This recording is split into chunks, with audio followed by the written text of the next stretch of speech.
जो कैबिनेट की आर्थिक मामलों की कमेटी है, उस कमेटी से स्वीकृति होनी, तो माननीय प्रधानमंत्री जी से मैंने अनुरोध किया है कि जमरानी बांध परियोजना को जल्दी से स्वीकृति प्रदान की जाए, जिससे कि आने वाले समय में तराई भाबर का जो क्षेत्र है, लंबा क्षेत्र है, और उत्तर प्रदेश के भी आसपास का क्षेत्र है, उस पूरे क्षेत्र को जो पेयजल की और सिंचाई की पानी की समस्या है, उस समस्या से छुटकारा मिलेगा, उस समस्या का समाधान होगा। इसी प्रकार से एक लंबे समय से सीमांत क्षेत्र किच्छा और खटीमा को जोड़ने वाली रेल लाइन प्रस्तावित है, और उस रेल लाइन में चूँकि 1546 करोड़ रुपए का कुल व्यय होना है, उस व्यय को हमने कहा है कि केंद्र की सरकार, चूँकि राज्य के संसाधन इतने ज़्यादा नहीं हैं कि वो 50% का जो शेयर है वो उसमें दे पाए,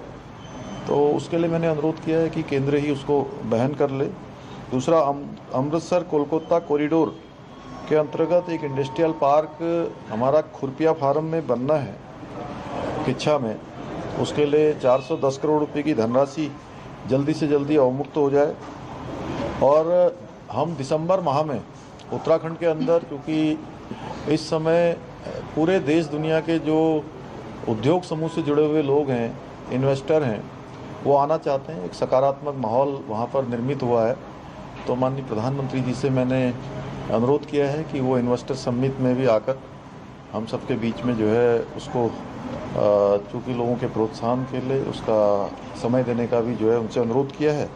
साथ में जीएसटी लागू होने के बाद जो कैपिटल सब्सिडी को भी जारी रखने का मैंने अनुरोध किया, क्योंकि हमारे राज्य में जीएसटी के कारण से, मिनिमम कंज्यूमर होने के कारण से, और मैक्सिमम काफ़ी चीज़ें हमारे यहाँ उत्पादित होती हैं, उसका लाभ हमको सीधे सीधे थोड़ा कम मिलता है। और साथ में जोशीमठ में जो आपदा आई थी, उस आपदा से तमाम क्षतिपूर्ति होनी है, लोगों का पुनर्वास होना है, उस पर भी आदरणीय प्रधानमंत्री जी ने हमें पूरा आश्वासन दिया है कि उस पर उनकी तरफ से सकारात्मक रूप से सहयोग किया जाएगा केंद्र की तरफ से। चार धाम यात्रा तेज़ी से चल रही है और अभी तक 34 लाख लोगों ने दर्शन कर लिए हैं, जो अपने आप में एक बहुत बड़ा रिकॉर्ड है। 22 अप्रैल 2023 को यात्रा प्रारंभ हुई थी, और इतने कम समय में इतने ज़्यादा यात्रियों का दर्शन करना अपने आप में यात्रा की ऐतिहासिक होने की ओर आगे बढ़ रही है। साथ ही साथ जो केदारनाथ जी का जो एक ड्रीम प्रोजेक्ट माननीय प्रधानमंत्री जी का है, जिसकी वो हमेशा समीक्षा करते हैं, उसकी मैंने उनको जानकारी दी है कि तेज़ी से पुनर्निर्माण के कार्य चल रहे हैं। बद्रीनाथ धाम का भी जो मास्टर प्लान है, उस पर भी तेज़ी से काम हो रहा है, और हम लोगों ने ये लक्ष्य रखा है कि इस साल अधिकतम काम दिसंबर माह तक उसके पूरे करवा लिए जाएं। साथ ही आज से कांवड़ यात्रा भी प्रारंभ हो रही है, और कांवड़ यात्रा में भी बड़ी संख्या पूरे देश भर के शिव भक्तों की आती है, जो माँ गंगा का जल लेकर अपने अपने स्थानों पर जाते हैं। तो उस यात्रा के संबंध में भी आदरणीय प्रधानमंत्री जी को अवगत कराया है। साथ में जो जीएसटी कलेक्शन है, वो जीएसटी कलेक्शन हमारे राज्य में पिछले वर्ष की तुलना में 23% अधिक बढ़ा है, जो अपने आप में एक बड़ी मैं कहूँगा कि उपलब्धि है। उस पर भी आदरणीय प्रधानमंत्री जी को अवगत कराया है। साथ में निकट भविष्य में, चूँकि लंबे समय से माननीय प्रधानमंत्री जी का उत्तराखंड का प्रवास नहीं हुआ है, इसलिए मैंने आदरणीय प्रधानमंत्री जी से अनुरोध किया है कि जल्दी ही उत्तराखंड का प्रवास भी जो है हम सब के बीच में आकर करें।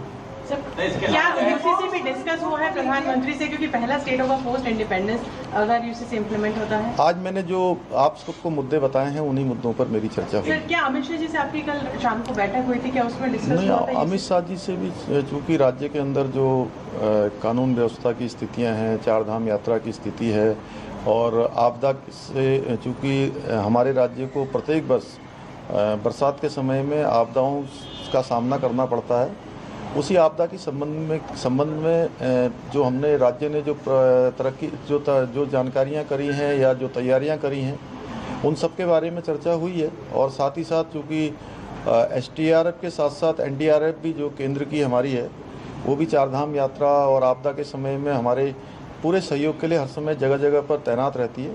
तो और पिछले वर्षों में जो आपदा आई थी, उसमें केंद्र की सरकार ने आपात स्थिति में हेलीकॉप्टर, आईटीबीपी की वाहनियाँ, एनडीआरएफ की टीमें भेजी थी, उसके लिए मैंने उनका धन्यवाद भी किया। शेड्यूल में ट्राइबल्स को एग्जेम्प्ट किया गया है किसी और भी रूल्स में आने के लिए। आपको लगता है यूसीसी के अंडर के एग्जेम्प्ट किया जा सकता है? क्योंकि सुशील कुमार मोदी जी का जो वक्तव्य आया कल पैनल की मीटिंग के बाद कि एग्जेम्प्ट किया जा सकता है, आपको लगता है उत्तराखंड में इस पर विचार हो सकता है? देखिए, अभी तो चूंकि यूसीसी कमेटी का ड्राफ्ट कंप्लीट रूप से हमें नहीं मिला है और उनका ड्राफ्ट जब मिलेगा तो उस पर तभी कुछ कह पाना संभव होगा। क्या जानकारी कब तक संभव है और कब तक उत्तराखंड में लागू हो सकता है? क्योंकि अब हम बहुत देर भी नहीं करेंगे और जल्दबाजी में जो है ऐसा काम भी नहीं होगा कि जो है कि कोई ऊपर का नीचे हो जाए, इसलिए बहुत सोच समझकर उस पर काम होगा। कब तक माना जाए, कब तक कि अगले नेक्स्ट सेशन में या मिड सेशन? आप जल्दी मानिए कि जल्दी थोड़ा इंतजार कर लीजिए। सर, आज आपके 2 साल हो गए सीएम पद लिए, @25 उत्तराखंड विजन रखा आपने। अभी क्या महत्वपूर्ण कार्य हैं जो आप आगे भी लेके चल रहे हैं? नहीं, उत्तराखंड देश का अग्रणी राज्य बने, उत्तराखंड हर क्षेत्र में आगे बढ़े, उसके लिए मुख्य सेवक के नाते मुझे जो दायित्व मिला है मैं उस पर काम कर रहा हूं और सभी का सहयोग मिल रहा है और हर उत्तराखंड वासी राज्य को आगे बढ़ाने के लिए अपना योगदान दे रहा है। और मैं यही कहना चाहूँगा कि सबका सहयोग निरंतरता से हमें मिला है। एक एक पल और एक एक क्षण हमने प्रयास किया है कि राज्य के लिए लगाएं, राज्यवासियों के लिए लगाएं। सर, अगर ड्राफ्ट छोड़ दें, सर अगर ड्राफ्ट यूसीसी ड्राफ्ट की बात छोड़ दें तो क्या ट्राइबल्स के मामले में आपके क्या विचार हैं? ये हम जान सकते हैं कि ट्राइबल्स को एग्जेम्प्ट किया जाना चाहिए? देखिए, चूंकि क्या है कि इस पे यूसीसी कमेटी ऑलरेडी काम कर रही है और ट्राइबल्स के बीच में भी और आदिवासी क्षेत्रों में भी, बहुत सीमांत क्षेत्रों में भी उस कमेटी ने ट्राइबल्स लोगों के बीच में जाकर भी उनके समूह से भी बात की है और उनके विचार भी लिए हैं, तो उसका सबका संकलन है उसमें यूसीसी कमेटी में। यूसीसी के एक्सटेंशन में पूछना था, बीजेपी का हमेशा से फुल प्रॉमिस रहा है यूसीसी, प्रधानमंत्री भी यूसीसी के बारे में जिक्र कर चुके हैं। क्योंकि उत्तराखंड, अगर आपकी कमेटी की रिपोर्ट अब ड्राफ्ट तैयार है, तो क्या आपको लगता है कि उत्तराखंड एक रोल मॉडल बन सकता है? और जिस तरह से जो आप लोगों का 80% हिंदू मेजॉरिटी है वहाँ पे, तो उत्तराखंड देखिए हमेशा से, चूँकि उत्तराखंड देवभूमि है और जो भी काम होता है वो मानवता के लिए होता है, सबके लिए होता है और भगवान की इच्छा से होता है। तो उत्तराखंड में ऐसा काम होगा कि आगे चलकर वो सब जगह चलेगा। तो सर कैबिनेट का कुछ विस्तार वगैरह हो सकता है? पीएम साहब, अभी उस पर कोई चर्चा नहीं है। पीएम साहब को बताया आपने यूसीसी की प्रक्रिया कंप्लीट होगी, इसके बारे में जानकारी दिया? पीएम साहब देखिए, चूँकि उनको सभी इसके प्रावधानों के बारे में और उनकी सोच ही है कि देश के अंदर ये लागू होना चाहिए और उन्होंने स्वयं ही अपने वक्तव्य में कहा है, इसलिए उनको अधिकांश चीज़ों की सबकी जानकारी है। सर, एक सवाल ये है कि आपने गृह मंत्री अमित शाह से कल मुलाकात की, प्रधानमंत्री से आप मिले, चर्चा ये है कि बैठक में जो है कमेटी की अध्यक्षता भी मौजूद थी? नहीं, मैं मिला था उनसे। जी, धन्यवाद। Thank you so much. That was Pushkar Singh Dhami, the Uttarakhand Chief Minister, who had an important meeting with Union Home Minister Amit Shah. When he was addressing the media, he spoke on different issues that concern the hill state right now, including the relief and rehabilitation measures for people who were earlier residing in Joshimath area and who have been affected by the calamities.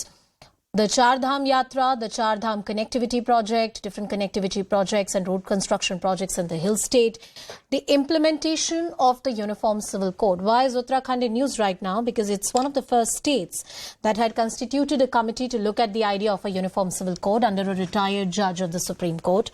That committee has come out with a set of recommendations. The draft report is set to be almost ready and it's going to be submitted to the government very soon. Uttarakhand has hinted that it's very likely to implement some sort of a uniform civil code at the state level. You must have noted a very cautious but an optimistic tone that the Chief Minister adopted. He said, we are not going to work in a rush or any kind of hurry when it comes to the implementation of a uniform civil code. And at the same time, there wouldn't be any kind of inordinate delays. When it comes to UCC, the government is going to act in a reasonable time. The rights of the